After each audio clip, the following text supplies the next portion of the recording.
जैसे तैसे करके उस ट्रेन से बाहर निकला। मैं आगे की ओर भागने लगा, लेकिन वो चुड़ैल मेरा पीछा नहीं छोड़ा। मैं भाग के एक सीधा गांव के मंदिर में चले गया। यह कहानी मोहन की है। मोहन एक छोटे से गांव में रहता है। मोहन काफी शांत और खुशमिजाज किस्म का आदमी है। वह अपने घर परिवार को चलाने के लिए बच्चों का ट्यूशन लिया करता है। मोहन अपने माँ पापा के साथ ही रहकर जैसे तैसे करके जिंदगी को चलाया करता। फिर एक दिन मोहन की माँ बोलती है, मोहन बेटा तुम्हें अब कोई जॉब में लग जाना चाहिए, अब तो घर का गुजारा भी मुश्किल से होता है। अब मोहन के पास कोई दूसरा उपाय नहीं होता और कहता है, ठीक है माँ, मैं यही पास के एक शहर में जॉब के लिए चले जाऊंगा। मोहन के इतने बोलते अचानक सामने से एक परछाई गुजरी और अचानक लाइट बंद हो जाती है। मोहन इसको नजरअंदाज कर देता है और फिर मोहन का परिवार खाना खाकर जल्दी से सो जाते हैं। फिर अगले दिन सुबह मोहन बच्चों को ट्यूशन लेते हैं। फिर ट्यूशन के बाद मोहन अपने पापा से कहता है, पापा मैं आज पास के शहर में जॉब ढूंढने के लिए चले जाऊंगा।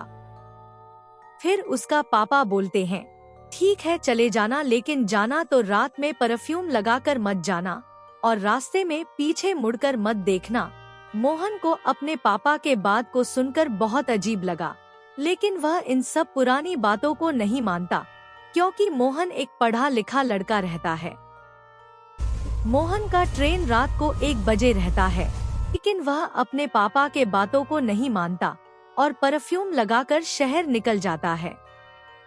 लेकिन जब मोहन अपने रूम से निकलता है तो मेरे पापा मुझे बहुत अजीब तरीका से देख रहा होता है। मोहन सोचता है कि शायद मेरे पापा को पता चल गया कि मैं परफ्यूम लगाकर जा रहा हूँ। फिर मोहन जल्दी अपने साइकिल में बैठकर सीधा स्टेशन की ओर निकल जाता है। मोहन अपने साइकिल में जाते रहता है तो उसे लगता है कि मेरे पीछे कोई है जो अजीब तरीका से मुझे पुकार रहा है। मोहन ने उस आवाज को सुनकर बहुत घबरा गया। उस आवाज को बस ऐसे ही समझकर सीधा आगे की ओर निकल गया। फिर थोड़ी देर बाद मोहन को पायल की आवाज सुनाई दिया। फिर उसका साइकिल का चैन उतर जाता है।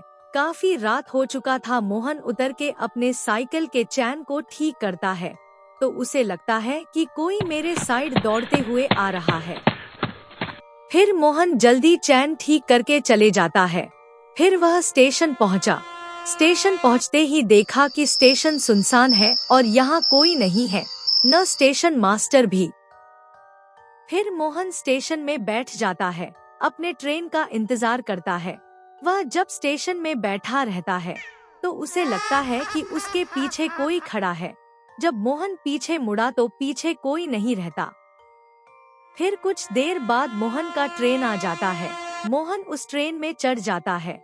ट्रेन में चढ़ते ही अपने सीट में जाकर बैठ जाता है। लेकिन जब मोहन ट्रेन में जब नजर घुमा कर देखता है तो ट्रेन में कोई भी नहीं रहता है। लेकिन जब सामने वाला बोगी देखा तो वह एक बहुत ही खूबसूरत लड़की बैठी रहती है। फिर वह लड़की उठ के मोहन के सीट में चली जाती है। मोहन यहाँ सब देखकर थोड़ा घबरा जाता है और सोचता है कि यह अनजान लड़की मेरे पास आकर कैसे बैठ गई। फिर थोड़ी देर बाद वह लड़की बोलती है, तुम्हारा साइकिल ठीक हुआ। मोहन यहाँ सुनकर उसके होश उड़ जाता है और डर जाता है और कहता है, तुम्हें कैसे पता चला मैं अपने साइकिल से आया हूँ? लड़की बोलती है, मैं तुम्हारे साथ ही तो आई हूँ। जब तुम अपना साइकिल ठीक कर रहे थे तो मैं तुम्हारे पास ही खड़ी थी।